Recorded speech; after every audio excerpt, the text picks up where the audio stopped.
Hello everyone, I welcome you all to today's session of Daily News Analysis where we are going to look at the important news from the Hindu as well as the Indian Express. So students, आज है 16th of December और इस date की भी बहुत ही ज़्यादा importance है। तो ये डेट क्यों इंपॉर्टेंट है इंडिया की हिस्ट्री के लिए उसको भी हम समझेंगे, बट उससे पहले आज की जो सबसे बड़ी न्यूज़ है उसको हम आज कवर कर लेते हैं। ओके और जो बड़ी न्यूज़ आई है वो ये है कि आपकी जो एक बहुत फेमस स्कीम है, I am sure all of you are aware of this particular scheme, जिसको हम बोलते हैं एमजी नरेगा और या फिर Mahatma Gandhi national rural employment guarantee scheme या एक्ट। ठीक है, तो 2005 में जो ये पर्टिकुलर स्कीम आई थी, 20 साल बाद जाके आपकी जो सेंट्रल गवर्नमेंट है उसने उसको रिप्लेस करने का यहां पे डिसीजन लिया है। और नाम भी अगर उसको हम शॉर्ट फॉर्म में बोलते हैं तो नाम भी थोड़ा अलग सा रखा है। शॉर्ट में इसको बोला जा रहा है जी रामजी बिल। शॉर्ट में इसको बोला जा रहा है जी रामजी बिल। ओके और जी रामजी बिल कैसे बन रहा है ये? तो वैसे तो इसका पूरा नाम है विकसित भारत गारंटी फॉर रोजगार एंड आजीविका मिशन ग्रामीण बिल। तो ये गारंटीड का जी, रोजगार का आर, आजीविका का ए, मिशन का एम और ग्रामीण का फिर से जी। तो यहां पे फुल फॉर्म क्या हो गया इसका शॉर्ट फॉर्म क्या हो गया? जी रामजी बिल बोला जा रहा है इसको। और वैसे फुल नेम क्या है इस पर्टिकुलर स्कीम का? विकसित भारत गारंटी फॉर रोजगार एंड आजीविका। आजीविका मतलब हो गया आपकी वेजेस, मिशन ग्रामीण बिल 2025। ओके और यहां पे अगर आप एक चीज नोट करेंगे कि जो नरेंद्र मोदी गवर्नमेंट है अपने इस पर्टिकुलर टेन्योर के अंदर में जितने भी नए बिल्स लेकर आ रही है उन सब बिल्स के नाम हिंदी के अंदर में रख रही है। जैसे कि ये पर्टिकुलर नाम भी आप देख पा रहे हैं कि पूरा का पूरा हिंदी के अंदर में ही है। ओके तो यहां पे ये जो बिल इंट्रोड्यूस किया गया है इसका मेन पर्पस क्या है? तो यहां पे जो आपकी रूरल एम्प्लॉयमेंट गारंटी स्कीम है एमजी नरेगा, उसको रिप्लेस करने के लिए ये पर्टिकुलर बिल लेकर आया गया है 20 साल के बाद में। अब देखिए हर कोई जो नया बिल आता है और जो इतनी इंपॉर्टेंट स्कीम को रिप्लेस करता है तो ऑब्वियसली उसके कुछ प्रॉस भी होंगे, कॉन्स भी होंगे, तो वो भी हम समझेंगे। बट उससे ज़्यादा ज़रूरी है कि जो पर्टिकुलर नया बिल आया है और पॉसिबली अगर ये पास हो जाता है और नई स्कीम अगर आती है तो उसके पर्टिकुलर प्रोविजंस क्या होंगे। दूसरी चीज जिस पे आपको फोकस करना है, जिस पे एग्जामिनर आपसे क्वेश्चन पूछ सकता है, वो ये है कि ये जो पर्टिकुलर बिल है ये कैसे अलग है आपके एमजी नरेगा से। कौन से ऐसे प्रोविजंस हैं जो नरेगा के अंदर में थे, कौन से ऐसे प्रोविजंस हैं जो अब आपके जी रामजी बिल के अंदर में ऐड करे गए हैं। ओके तो इसमें सबसे इंपॉर्टेंट चीज जो चेंज हुई है कि आपका जो एमजी नरेगा था वो राइट्स बेस्ड था। ओके वो राइट्स बेस्ड था, वो डिमांड ड्रिवन था। ठीक है, तो राइट्स बेस्ड था, डिमांड ड्रिवन था। डिमांड ड्रिवन होने का मतलब क्या है? डिमांड ड्रिवन होने का मतलब यह है कि अगर आप एमजी नरेगा के अंदर में अगर आप गवर्नमेंट से काम मांगते हो तो गवर्नमेंट को आपको वर्क जो है वो प्रोवाइड करना पड़ेगा। यहां पे गवर्नमेंट ये नहीं कह सकती कि हमारे पास फंड नहीं है, हमारे पास काम नहीं है। यहां पे अगर आप डिमांड करोगे काम के तो ये आपका राइट है, आपका राइट है। तो मैं कह सकता हूं कि कहीं ना कहीं ये partially right to work provide कर रहा था। ओके ये partially right to work provide कर रहा था। लेकिन अब जो नया पर्टिकुलर जी रामजी बिल आ रहा है उसके अंदर में क्या हो जाएगा? अब ये एक supply driven allocation based scheme बन गया है। इसका मतलब क्या है कि ये अब डिमांड ड्रिवन नहीं रहा, यानी आपके डिमांड करने पे, काम को डिमांड करने पे जरूरी नहीं है गवर्नमेंट आपको काम प्रोवाइड करे, ये सप्लाई पे डिपेंड करता है। विच मीन्स कि अगर गवर्नमेंट का कोई पर्टिकुलर वर्क है, गवर्नमेंट के पास कोई वर्क है, अनस्किल्ड लेबर का कोई काम है, तो ही आपको इसके अंदर में वर्क प्रोवाइड किया जाएगा। और दूसरा है कि ये एलोकेशन बेस्ड स्कीम करी गई है। अब ये एलोकेशन बेस्ड स्कीम का मतलब क्या है? तो अब यहां समझिए कि अगर आप डिमांड करेंगे किसी काम के लिए नरेगा में और अगर गवर्नमेंट के पास फंड ही नहीं होगा तो फिर कैसे आप पर्टिकुलर उस काम को करवा सकते हैं? तो यहां पे आपके नरेगा के अंदर में आपने अगर कोई डिमांड करी और उसकी वजह से जो लेट से उस साल का बजट था वो एक्सीड हो गया, तो नेक्स्ट बजट के अंदर में उसके लिए पैसा और रीओलोकेट कर दिया जाएगा और अकॉर्डिंगली काम दिया जाएगा। बट यहां पे क्या है? यहां पे पहले से जो एलोकेशन है, जो पर्टिकुलर अमाउंट है, वो पर्टिकुलर पहले से डिसाइड करा जाएगा, डिफरेंट स्टेट्स में एलोकेट करा जाएगा और अकॉर्डिंगली डिफरेंट स्टेट्स अपना पर्टिकुलर जो काम है उसको आगे परस्यू कर पाएंगी। ओके तो यहां से एक demand driven right based scheme से हम आपका सप्लाई बेस्ड और एलोकेशन बेस्ड स्कीम की तरफ पे मूव कर रहे हैं। ओके तो ये एक इंपॉर्टेंट इसमें शिफ्ट है। इसके बाद हम देखते हैं कि इस पर्टिकुलर स्कीम का नेचर क्या है। तो नरेगा और सीधे मैंने क्या करा है, नरेगा और जी रामजी बिल इनको कंपेयर करा है। तो नरेगा के अंदर में क्या पर्टिकुलर चीज थी? तो लाइक आई सेड कि यहां पे ऑन डिमांड आपको एम्प्लॉयमेंट गारंटीड होता था। ठीक है। दूसरा यहाँ पे जो राइट बेस्ड है, मतलब बजट जो है वो फ्लेक्सिबल है और इनहेंस किया जा सकता है बेस्ड ऑन द नीड। तो यहाँ पे जो एलोकेशन है वो यहाँ पे एलोकेशन आपका कंपलसरी नहीं होता था, तो अगर यहाँ पे बजट एक्सीड हो रहा है तो उसको बाद में इंक्रीज करा जा सकता था। और तीसरा हम ये कह सकते हैं कि you had a legal entitlement to work, आपके पास में वर्क करने का एंटाइटलमेंट था, आप लीगली यहां पे काम मांग सकते थे। अगर आपको काम नहीं मिलता है तो 15 डेज के बाद, 15 डेज के अंदर में अगर आपको काम नहीं मिलता है तो आप गवर्नमेंट से अनएम्प्लॉयमेंट अलाउंस आप ले सकते हो। ओके, तो ये एक बड़ा चेंज है जो पर्टिकुलर नरेगा से इसमें होगा। अब जी रामजी बिल जो है आपका, वीबी विकसित भारत जी रामजी बिल जो है आपका, इसके अंदर में क्या होगा?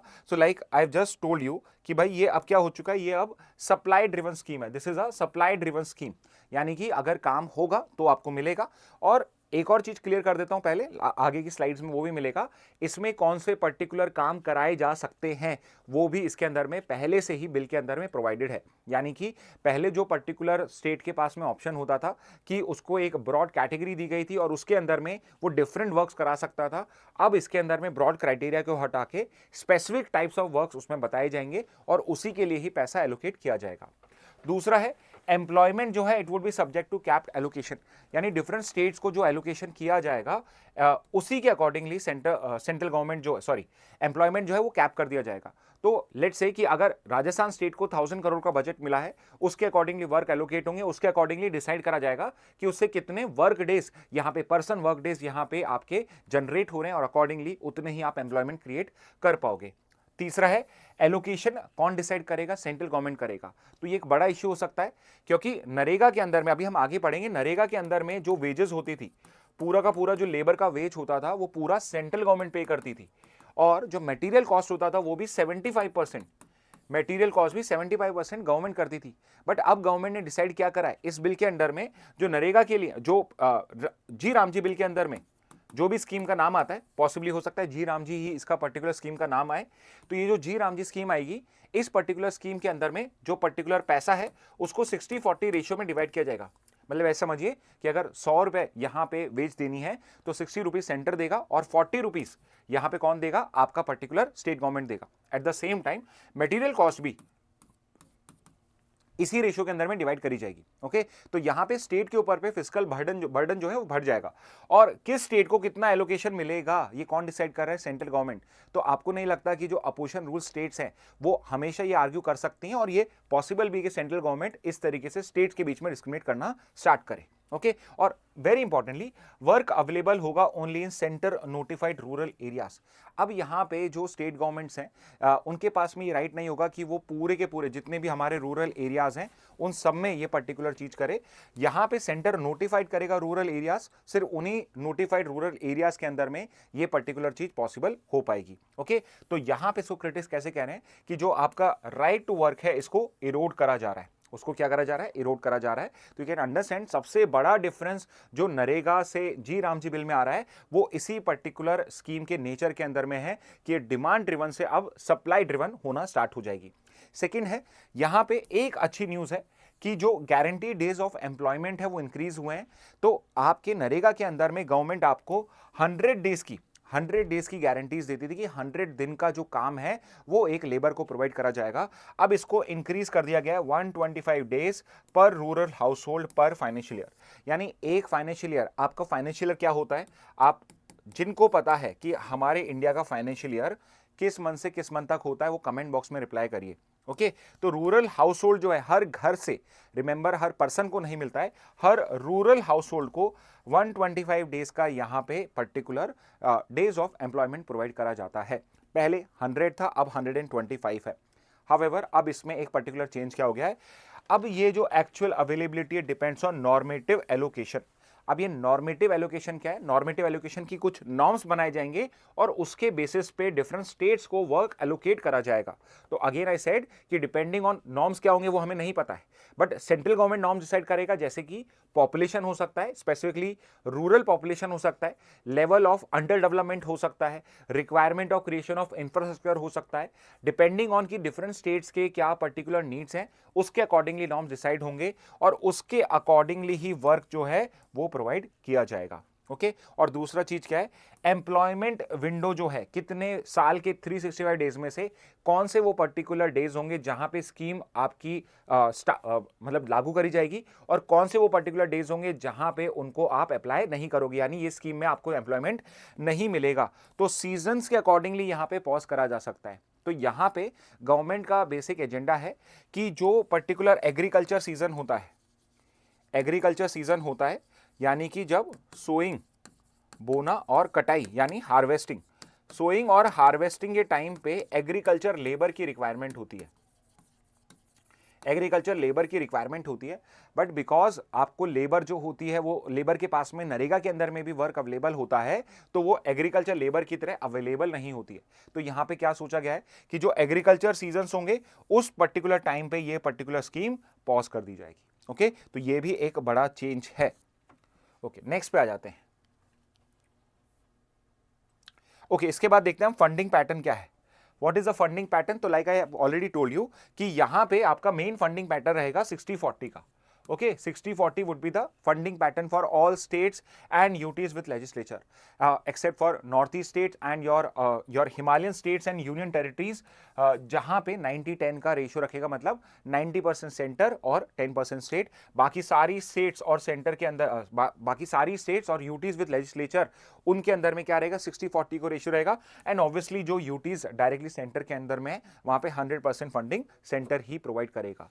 तो हम इसे और कैसे कॉन्ट्रास्ट कर सकते हैं इसको? So like I told you in the beginning कि नरेगा के अंदर में क्या होता था, पूरा जो वेज पार्ट है वो 100% सेंटर पे करता था और 75% मटेरियल का कॉस्ट भी सेंटर पे करता था। लेकिन अब क्या हो जाएगा, अब आपका हो जाएगा इसके बाद में, नेक्स्ट पे आ जाते हैं, नेक्स्ट पेज पे है वो। ओके यहीं पर ही मैं समझा देता हूं आपको। अब क्या हो जाएगा यहां पे, अब यहां पे 60-40 का रेशियो हो जाएगा। तो ये ओके ऊपर ही हमने पढ़ लिया था इसको 60-40। अब आपका है, पहले क्या था, पहले 100% जो स्किल्ड आपकी पर्टिकुलर वेजेस होती थी वो पर्टिकुलर वेजेस सेंटर प्रोवाइड करता था। 75% मटेरियल कॉस्ट, लेट से आपने कंस्ट्रक्शन के लिए मटेरियल बाय करा है तो उन सब मटेरियल कॉस्ट को 75% सेंटर यहां पे प्रोवाइड करता था, विच मींस टेक्निकली 90-10 का ही रेशियो आता था।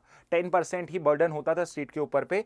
इससे क्या होने वाला है, अब यहां पे स्टेट की जो फाइनेंशियल लायबिलिटी है वो इंक्रीज होने वाली है। स्टेट को अपने पर्टिकुलर एलोकेटेड नॉर्म से बियॉन्ड जो भी पर्टिकुलर खर्चा होता है वो स्टेट को पे करना पड़ेगा। तो यहां पे स्टेट की जो पर्टिकुलर ड्यूटी है पे करने की, या उसका जो पर्टिकुलर फंडिंग है, बजट है, वो इंक्रीज हो जाएगा। ओके इसके बाद में आपको नॉर्मेटिव एलोकेशन और लेबर बजट समझाया हुआ है।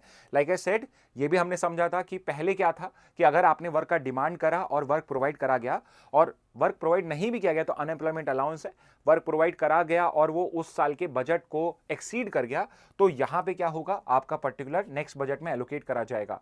लेकिन अब क्या है, अब आपका हर स्टेट वाइज नॉर्मेटिव एलोकेशन किया जाएगा, नॉर्म बेसिस पे एलोकेशन किया जाएगा, और कौन से पैरामीटर्स होंगे वो अभी डिसाइड नहीं है, सेंटर उसके अकॉर्डिंगली डिसाइड करेगा।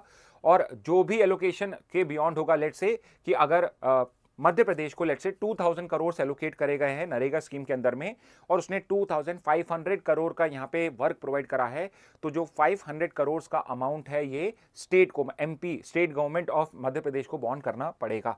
ओके तो ये पर्टिकुलर जो वीजी रामजी बिल है वो ये करने की कोशिश कर रहा है, और वेरी इंपॉर्टेंटली इसको एग्रीकल्चर सीजन में पॉज किया जा सकता है, सो दैट एग्रीकल्चर लेबर जो है वो प्रोवाइड करा जा सके। बट पूरे साल के अंदर में जो आप टाइम नोटिफाई कर सकते हो, पीरियड नोटिफाई कर सकते हो, वो 60 डेज को यहां पे एक्सटेंड नहीं कर सकता है, यानी कि मैक्सिमम 60 डेज का ही पॉज करा जा सकता है। ओके अब क्रिटिसिज्म क्या है इसके फाइनली? तो क्रिटिसिज्म है कि भाई राइट बेस एम्प्लॉयमेंट को यहां पे ये खत्म कर रहा है, एलोकेशन वेलफेयर के ऊपर पे ये शिफ्ट कर रहा है, which has certain positive certain negatives. What is the positive? तो अभी क्या था कि बिकॉज स्टेट्स के ऊपर पे कोई भी इसका बर्डन नहीं था, सिर्फ 10% ही था, तो इसलिए स्टेट जो थे वो बहुत वेस्टफुल एक्सपेंडिचर करते थे, just for providing employment to their people, because let's say they were looking for certain election gains. तो यहां पे बेसिकली इस चीज को पर्टिकुलरली यहां पे हम रिजॉल्व कर पाएंगे। ओके तो ये पर्टिकुलर चीज है। तो सिटीजन एंटाइटलमेंट से टू गवर्नमेंट डिस्क्रिशन पे हम मूव कर रहे हैं। तो पहले क्या था, नरेगा में आपका एंटाइटलमेंट था, अब क्या हो चुका है, गवर्नमेंट के डिस्क्रिशन पे वापस ये स्कीम को ला दिया गया है। ओके तो ये था आपका फर्स्ट टॉपिक। नेक्स्ट टॉपिक पे आ जाते हैं, जो भी एक और आपका इंपॉर्टेंट बिल है जो इंट्रोड्यूस किया गया है, और बिल का नाम भी बहुत इंटरेस्टिंग है। बिल का शॉर्ट में नाम है शांति। ओके, बिल का शॉर्ट में नाम है शांति, बट ये एक ऐसी पर्टिकुलर फील्ड से बिलोंग करती है जहां पे अगर कोई पर्टिकुलर डिजास्टर हो जाए तो उससे बहुत बड़ा वायलेंस हो सकता है, या मैं कहूं बहुत ही वॉल्यूमिनस वहां पे पर्टिकुलर डिजास्टर कॉज हो सकता है। ठीक है, तो शांति से अशांति बहुत हो सकती है, नाम इसका शांति रखा गया है। फुल फॉर्म क्या है शांति बिल का? तो sustainable harnessing and advancement of nuclear energy for transforming India. तो स्टूडेंट्स, आपको यह समझना पड़ेगा, आपके एग्जाम्स के अंदर में फुल फॉर्म पूछे जा सकते हैं और एग्जैक्ट फुल फॉर्म पता होने चाहिए। ये हमने अभी इसी साल जो एलेट का एग्जाम हुआ है उसमें भी देखा है, आपसे महासागर का फुल फॉर्म पूछा गया था। तो ये जो बिल्स होते हैं, जैसे जी राम जी बिल हो गया या शांति बिल हो गया, जो एक्ट बन जाएंगे, इन सबके भी फुल फॉर्म आपसे पूछे जा सकते हैं और आपको एग्जैक्ट पता होना चाहिए, बिकॉज बहुत क्लोज ऑप्शंस होते हैं। तो फुल फॉर्म क्या है शांति का? Sustainable harnessing and advancement of nuclear energy for transforming India. तो अगर मैं आपको इसका बिल्कुल क्रक्स समझाऊं, बेसिक समझाऊं, तो वो ये है कि अभी तक इंडिया के अंदर में जो प्राइवेट कंपनीज हैं, चाहे वो इंडियन कंपनीज हो चाहे फॉरेन कंपनीज हो, उनको न्यूक्लियर प्लांट को कंस्ट्रक्ट करना, ऑपरेट करना, रन करना अलाउड नहीं था। तो इंडिया के अंदर में हम कह सकते हैं कि न्यूक्लियर फील्ड के अंदर में, न्यूक्लियर एनर्जी प्रोडक्शन के अंदर में देयर इज अ मोनोपोली। और यहां पे सिर्फ एक ही कंपनी है जिसका नाम है NPCIL, nuclear power corporation of India limited.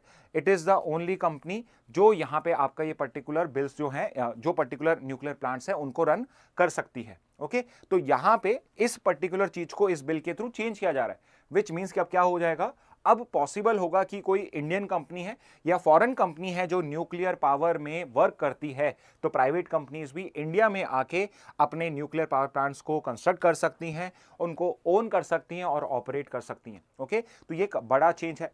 दूसरा बड़ा चेंज यहां पे किया गया है कि हमारा एक और पर्टिकुलर लॉ था सिविल लाइबिलिटी का, और वो ये कहता था कि अगर इंडिया के अंदर में कोई न्यूक्लियर प्लांट रन हो रहा है और उसमें कोई डिजास्टर हो जाता है, तो सिर्फ न्यूक्लियर ऑपरेटर ही नहीं, जो न्यूक्लियर सप्लायर है जिसने इक्विपमेंट्स को यहां पे बेसिकली सेल करा है, यहां पे भेजा है, वो जो सप्लायर है उसको भी यहां पे हम गिल्टी डिक्लेयर करेंगे और उनकी भी सिविल लाइबिलिटी होगी।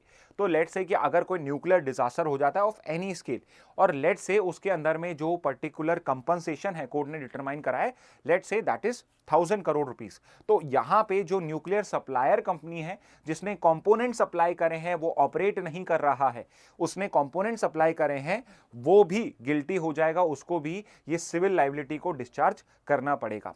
तो गवर्नमेंट ने क्या करा है, इस सिविल लाइबिलिटी को भी वहां पे लिमिट करा गया है और स्पेसिफिक केस में ही आप उनको बेसिकली लायबल डिक्लेयर कर सकते हो, विच इज पॉसिबली कि अगर उन्होंने जो इक्विपमेंट सप्लाई करा है उसको हम डायरेक्टली गिल्टी डिक्लेयर कर सके, उसको डायरेक्टली हम रिस्पॉन्सिबल मान सके कि इसी वजह से न्यूक्लियर डिजास्टर हुआ है। एट द सेम टाइम जो ऑपरेटर्स हैं उनकी पेनल्टी को भी इस लॉ में फिक्स करा गया है। तीसरी चीज इसमें क्या करी गई है कि आपकी एक पर्टिकुलर बॉडी थी, atomic energy regulatory board, also known as AERB। ये जो एटॉमिक एनर्जी रेगुलेटरी बोर्ड है, ये पहले से एग्जिस्ट करती थी, बट ये अभी तक एग्जीक्यूटिव बॉडी थी। अब इसे एक स्टैट्यूटरी बॉडी बना दिया गया, मतलब इस एक्ट के अंदर में इस बॉडी को वापस से इस एक्ट के अंदर में इसको स्टैट्यूटरी स्टेटस प्रोवाइड करा गया है।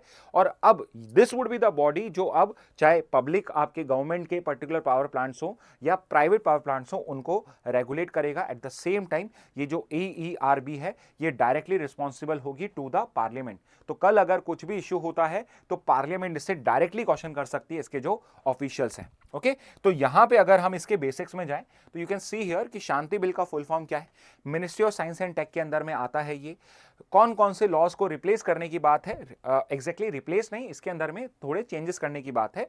जैसे कि एटॉमिक एनर्जी एक्ट जो है उसके अंदर में अब हम सिर्फ NPCIL नहीं, प्राइवेट कंपनीज को भी अलाउ करेंगे। और सिविल लाइबिलिटी का मैंने आपको बताया कि जो सप्लायर्स हैं, जो ऑपरेटर्स हैं, उनकी लाइबिलिटी को यहाँ पे लिमिट करा गया है। तीसरी चीज जो करी गई है, एटॉमिक एनर्जी रेगुलेटरी बोर्ड जो है इसको स्टैट्यूटरी स्टेटस दिया गया है। एट द सेम टाइम इसको पार्लियामेंट को रिस्पॉन्सिबल डिक्लेयर करा गया है। ओके, कोर ऑब्जेक्टिव्स क्या है हमारे शांति बिल के, क्यों हम इस पर्टिकुलर बिल को लेकर आए हैं, तो प्राइवेट सेक्टर पार्टिसिपेशन को इंसेंटिवाइज करना चाहते हैं। ऑल्सो 2070 का जो हमारा नेट जीरो का कार्बन एमिशन है, yes we are trying to increase our solar energy and your wind energy also, but at the same time उसकी कुछ limitations होती हैं, like solar power आप तभी जनरेट कर सकते हो जब सनलाइट होगी, तो विंटर्स हैं या मॉनसून है तब वहां पे हम सोलर पे रिलाई नहीं कर सकते।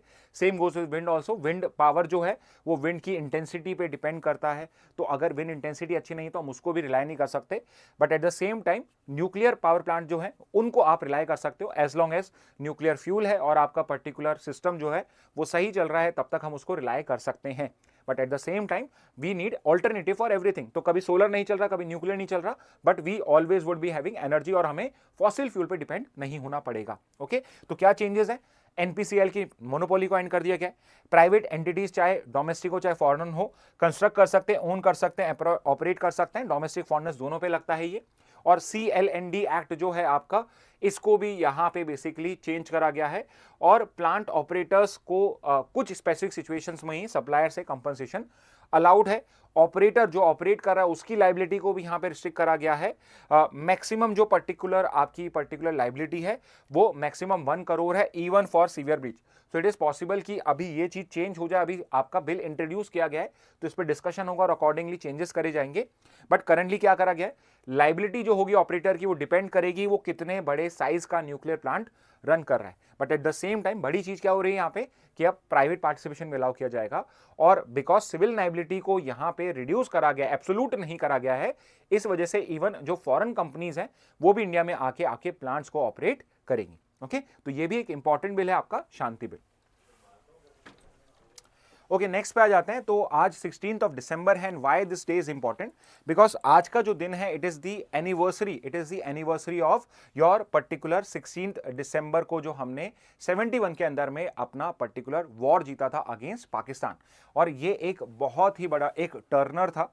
Y we are calling it as a landmark in our history, because कि इससे पहले आपका जो पाकिस्तान था it had 2 territories, one on the western side, one on the eastern side, और इस पर्टिकुलर वॉर को जीतने के बाद हमने जो ईस्टर्न पाकिस्तान है उसको बेसिकली टर्मिनेट कर दिया था, उसको एंड कर दिया था, and there was emergence of a new nation Bangladesh which with time had become more friendly with India, and we have a very good trade policy with them. Currently वहां पे थोड़े से इश्यूज चल रहे हैं, बट इट इज एक्सपेक्टेड कि long term में अगर वो ईस्ट पाकिस्तान होता उससे तो हम बहुत ज्यादा बेटर सिचुएशन के अंदर में as compare to the previous Pakistan regime वहां पे। ओके, तो 16 दिसंबर वाज द डे जिस दिन हमने इस पर्टिकुलर वॉर को जीता था। और हम वॉर की जीत कब मानते हैं, जब वहां पे 71 वॉर के अंदर में जो पाकिस्तान के आर्मी थी उन्होंने वहां पे सरेंडर कर दिया था, और इंडिया ने वहां पे करीब करीब 93,000 पर्टिकुलर जो आपके प्रिजनर्स ऑफ वॉर थे उनको हमने वहां से बेसिकली रखा था।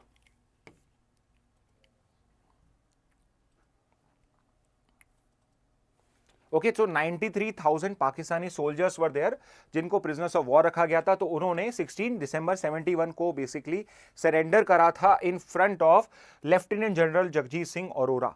तो lieutenant general Jagjit Singh Arora was the basically the person who was leading the army in the eastern sector, and जो पर्टिकुलर पाकिस्तान की कमांड थी उसने किसके आगे में आकर अपना पर्टिकुलर सरेंडर किया था, तो ही they surrender before lieutenant general Jagjit Singh Arora. कहां पे किया था, ढाका में, जो उस टाइम में ईस्ट पाकिस्तान की कैपिटल थी और आज बांग्लादेश की कैपिटल है। उस टाइम में हमारी पर्टिकुलर जो आर्म फोर्सेस होती थी उसमें एक पोजीशन होती थी फील्ड मार्शल की, और that the person the field marshal at that time was general Sam Manekshaw. तो Sam Manekshaw was the field marshal and also army chief of army staff जो बेसिकली इस वॉर को लीड कर रहे थे। तो इसलिए ये पर्टिकुलर दिन भी आपके लिए इंपॉर्टेंट है।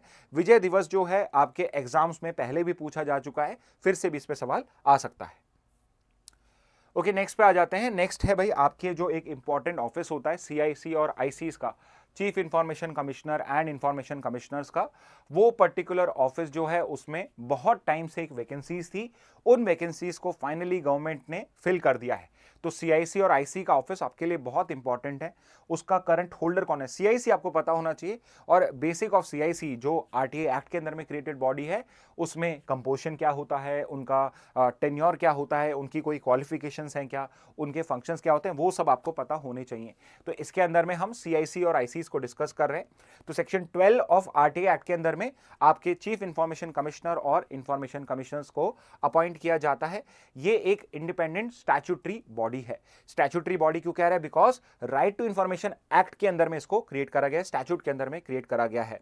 सीआईसी की आपके सेंट्रल इंफॉर्मेशन कमीशन की पर्टिकुलर कंपोजिशन क्या होती है, तो we have 1 CIC and 10 ICs. ठीक है, तो 10 इंफॉर्मेशन कमिश्नर्स होते हैं और एक उनको हेड करता हुआ सीआईसी होता है, यानी टोटल ऑफ 11 मेंबर्स होते हैं इसके अंदर में। ओके, अपॉइंट कौन करता है इनको, तो they are appointed by the highest officer of India which is your president of India, जो बेसिकली हमारी गवर्नमेंट को हेड करता है, हमारे इंडिया को हेड करता है। He is the appointing authority in this particular case. और ये किसकी रिकमेंडेशन पे बेस करता है, खुद से डिसाइड करता है, तो आंसर इज खुद से डिसाइड नहीं करता है। ही डिसाइडेड और she decides on the recommendation of a committee consisting of these 3 members. Prime minister होता है, लीडर ऑफ अपोजिशन होता है, और यूनियन कैबिनेट मिनिस्टर होता है, nominated by the prime minister. Okay, अब यहां पे क्या था, बहुत टाइम से आपका जो ये सीआईसी का ऑफिस था ये एकदम एम्प्टी पड़ा था। CIC was also not there and 8 ICs were not there, मतलब वेकेंट थी, 9 positions were vacant out of 11। तो यहां पे एक सीआईसी अपॉइंट कराया गया and also 8 ICs have been appointed. तो अभी ये फुल स्ट्रेंथ के ऊपर पे वर्क कर रहा है। ओके, तो जो अभी अपॉइंट करे गए कब तक वर्क करेंगे, तो या तो 5 साल का टेन्योर मिलेगा इन्हें, या फिर up to the age of 65। तो 65 एज लिमिट है, या फिर 5 इयर्स का है। रीअपॉइंट करे जा सकते हैं, तो आंसर इज नहीं, इनको वापस रीअपॉइंट नहीं किया जा सकता है। लेकिन एक बड़ा चेंज 2019 में किया गया था। पहले इनके सर्विस कंडीशंस, मतलब कि इनकी सैलरी क्या होगी, इनकी पेंशन्स क्या होगी, इनको क्या क्या पर्क्स मिलेंगे, वो सब पहले आपके लॉ के अंदर में डिफाइन थे। बट अब सेंट्रल गवर्नमेंट इसको डिसाइड करता है, मतलब सैलरी, टेन्योर, सर्विस कंडीशन, ये जो पर्टिकुलर चीज है वो सेंट्रल गवर्नमेंट थी। पहले क्या था कि जो सीईसी के पर्टिकुलर सैलरी, टेन्योर और सर्विस कंडीशन होंगे, same particular service, tenure, condition, service इनको मिलते थे। बट अब इसको चेंज कर दिया गया है। ओके, अब सीआईसी करता क्या है, सीआईसी का नाम है सेंट्रल इंफॉर्मेशन कमीशन। तो ये इंफॉर्मेशन प्रोवाइड करने का इसका राइट है। आप सबके पास में राइट टू एक्सेस इंफॉर्मेशन का फंडामेंटल राइट है। ओके, और यहां पे सीआईसी सेंट्रल इंफॉर्मेशन कमीशन की क्या ड्यूटी है, किन से आपको ये इंफॉर्मेशन प्रोवाइड करेगा, so it is duty bound to provide you information from central government, central government जो है, मिनिस्ट्रीज और department of central government, all the PSU जो पब्लिक सेंटर अंडरटेकिंग है सेंटर के अंदर में, प्लस कोई भी ऐसी autonomous body which is funded by the centre and can be a non governmental body also funded by the centre. But ये किसको कवर नहीं करेगा, स्टेट की जो अथॉरिटीज है उनको कवर नहीं करता है, क्योंकि वो स्टेट इंफॉर्मेशन कमीशन के अंडर में आती हैं। फंक्शंस क्या होते हैं इसके, तो देखिए आपका आरटीआई एक्ट कहता है जितने भी पब्लिक डिपार्टमेंट्स हैं, जितने भी पब्लिक ऑफिसेज हैं, उनको एक पीआईओ को अपॉइंट करना है, जिसका बेसिक मतलब है पब्लिक इंफॉर्मेशन ऑफिसर। जो बेसिकली क्या जॉब है उसका, कि अगर किसी ने इंफॉर्मेशन मांगी है, लेट्स से आपने एजुकेशन डिपार्टमेंट से कोई इंफॉर्मेशन मांगी है, तो वहां पे एक पर्सन को अपॉइंट किया जाएगा पीआईओ, और उसकी ड्यूटी है कि वो इंफॉर्मेशन प्रोवाइड करे। तो व्हाट इफ वो इंफॉर्मेशन नहीं प्रोवाइड करे, तो आप क्या करोगे, तो उस पर्टिकुलर केस में आप सीआईसी को कंप्लेन कर सकते हो, जो यहां पे इंक्वायर कर सकता है आपके कंप्लेन में कि यहां पे कहीं रॉन्गली आपको रिफ्यूज तो नहीं करा गया इंफॉर्मेशन को। अगर किसी कंपनी ने पीआईओ ही अपॉइंट नहीं करा है, तो उनके अगेंस्ट में एक्शन ले सकता है। अगर अनरीजनेबल फीस चार्ज करी गई है, उसके अगेंस्ट में एक्शन ले सकता है। एंड एक जनरल है कि भाई कोई भी आरटीआई एक्ट का प्रोविजन अगर यहां पे वॉयलेट किया गया है, तो उसके अगेंस्ट में भी एक्शन ले सकता है। ओके, पावर्स क्या होती है सीआईसीज और ईसीज की, तो सिविल कोड के इक्विवेलेंट पावर होती है, ऑर्डर कर सकता है डिस्क्लोजर ऑफ इंफॉर्मेशन, और पब्लिक अथॉरिटीज को डायरेक्शंस भी प्रोवाइड कर सकता है। At the same time penal provisions भी इसके अंदर में है, पेनल्टी भी लगा सकता है उनके ऊपर पे। अगर एक दिन का भी डिले होता है, तो पर डिले के, रॉन्गफुल डिले के लिए वो पेनल्टी लगा सकता है 250 रुपीज पर डे की, पर डे ऑफ डिले की, जो मैक्सिमम पेनल्टी होती है जाके 25,000। तो अगर इंफॉर्मेशन प्रोवाइड ही नहीं करी जा रही है, तो ये आपका पर डे 250 रुपीज लगते हुए 25,000 तक जा सकता है, और उसके बाद में आपके अगेंस्ट में प्रॉपर जो पर्सन होगा डिसिप्लिनरी एक्शंस लिए जाएंगे। ग्राउंड्स क्या होते हैं, किन ग्राउंड्स पे पेनल्टी लगाई जाती है, मैलाफाइड डिनायल हो यहाँ पे, या फिर डिले है कोई, मैलाफाइड मतलब कि रॉन्ग इंटेंशन की वजह से, कि कुछ गलत हुआ है करप्शन को छुपाने के लिए किसी और रीजन से, डिले है विदाउट रीजनेबल कॉज नहीं है रीजनेबल, उसकी वजह से डिले हो रहा है, और इनकरेक्ट या मिसलीडिंग इंफॉर्मेशन प्रोवाइड करी जा रही है, तो इन ग्राउंड्स के ऊपर पे पेनल्टीज लगाई जा सकती है। और फाइनली डिसिप्लिनरी एक्शन रिकमेंड कर सकता है अगेंस्ट एयरिंग ऑफिसर्स। तो खुद नहीं कर पाएगा कुछ डिसिप्लिनरी एक्शन, बट जो भी कंसर्न डिपार्टमेंट है उनको ये रिकमेंड कर सकता है। इंडिपेंडेंट, और इसको सेफगार्ड्स क्या दिए हुए हैं, तो ये टोटली इंडिपेंडेंट है, इसके ऊपर पे सेंट्रल गवर्नमेंट या स्टेट गवर्नमेंट कोई भी इसको डायरेक्शन नहीं दे सकती है।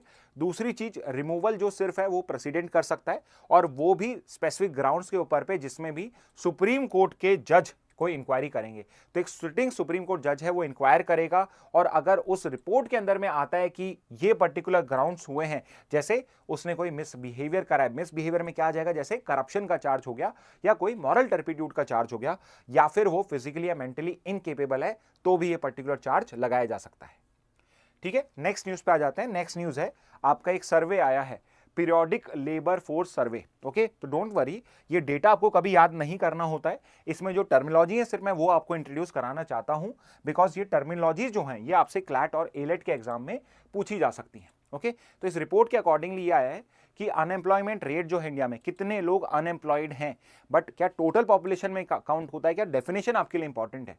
अनएम्प्लॉयमेंट रेट जो है वो 4.7 हो चुकी है नवंबर के अंदर में, जो अगर हम अप्रैल से देखें तो ये सबसे कम है। ओके, अप्रैल से अगर हम काउंट करते हैं, अप्रैल में 5.1 थी, तो 5.1 से कम बिल्कुल भी नहीं हुई थी। अब उसके बाद जाके सीधे नवंबर में 4.7 हुई है, यानी कि more people are now employed. Okay, तो ये सर्वे जो है कौन सा सर्वे हुआ है, this is your PLFS, periodic labour force survey. Okay, monthly ये पर्टिकुलर सर्वे होता है, कौन कंडक्ट करता है, तो आपकी मिनिस्ट्री है स्टैटिस्टिक्स की, ministry of statistics and programme implementation.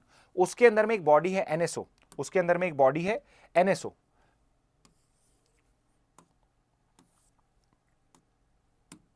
उसके अंदर में बॉडी है NSO। जितने भी इंपॉर्टेंट डेटा है इंक्लूडिंग योर GDP का डेटा, वो NSO ही रिलीज करता है।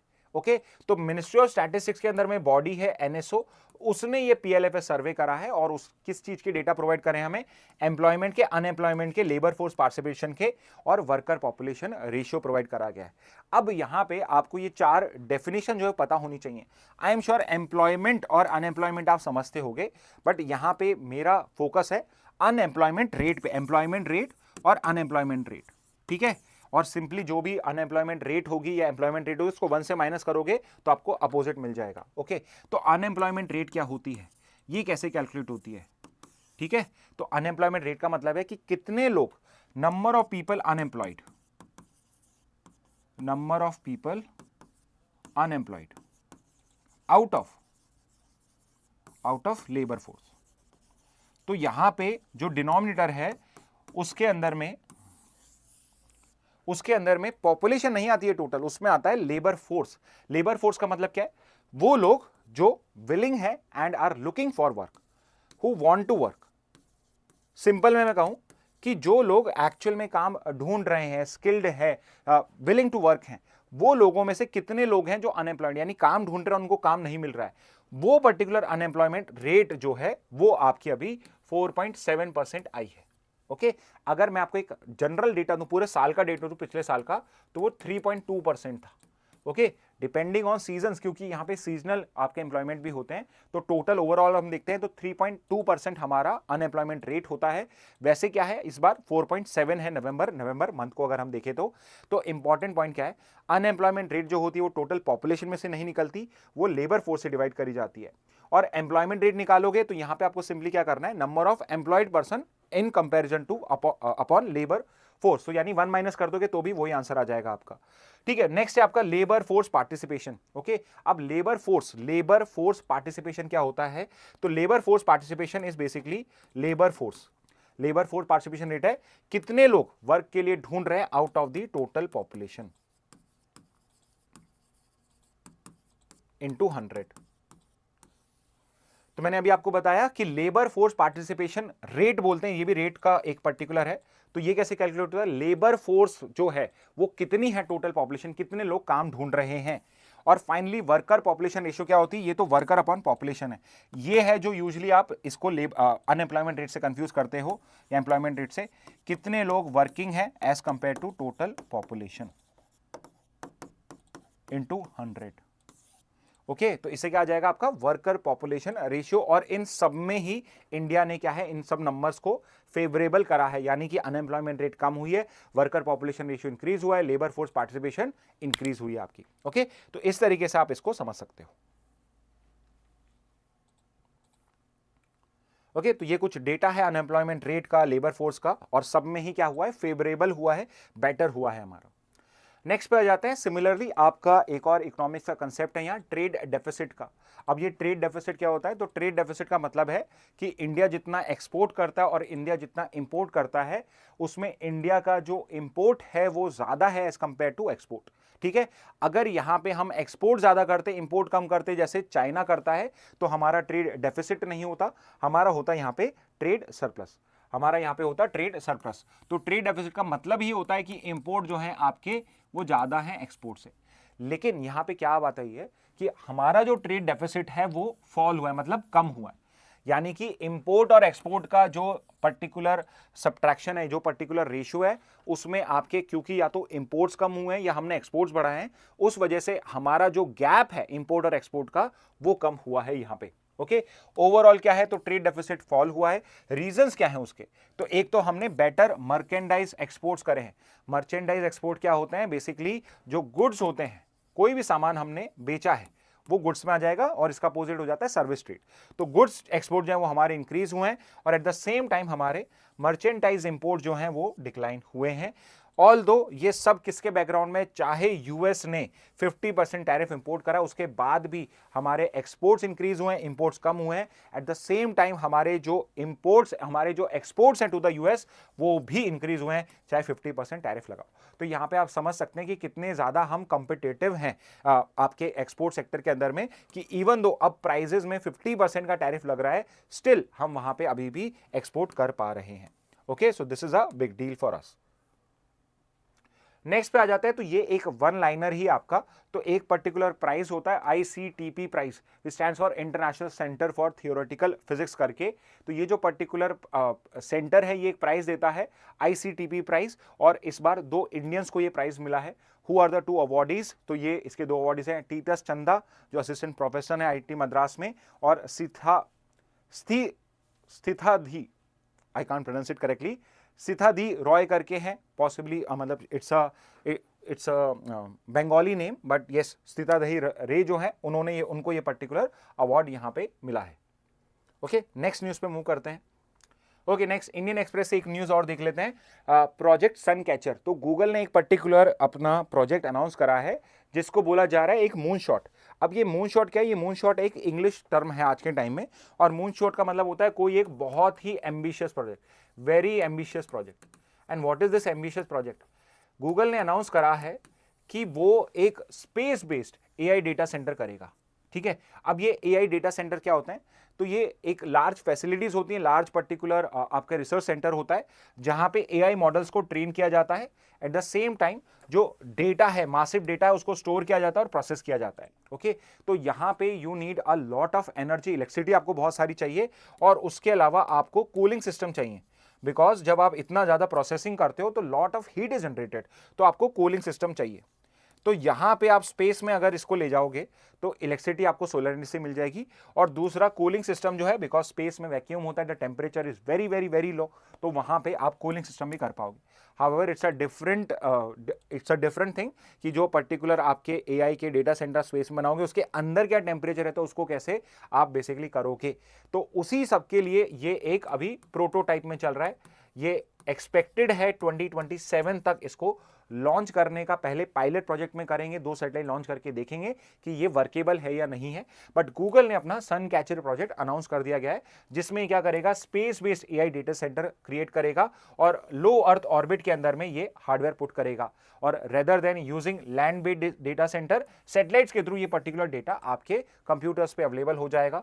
सोलर पावर, सोलर कॉन्स्टलेशन को यूज किया जाएगा, जिससे आपका इलेक्ट्रिसिटी और पर्टिकुलर कूलिंग सिस्टम जो है वो करा जा सकता है, यूज करा जा सकता है।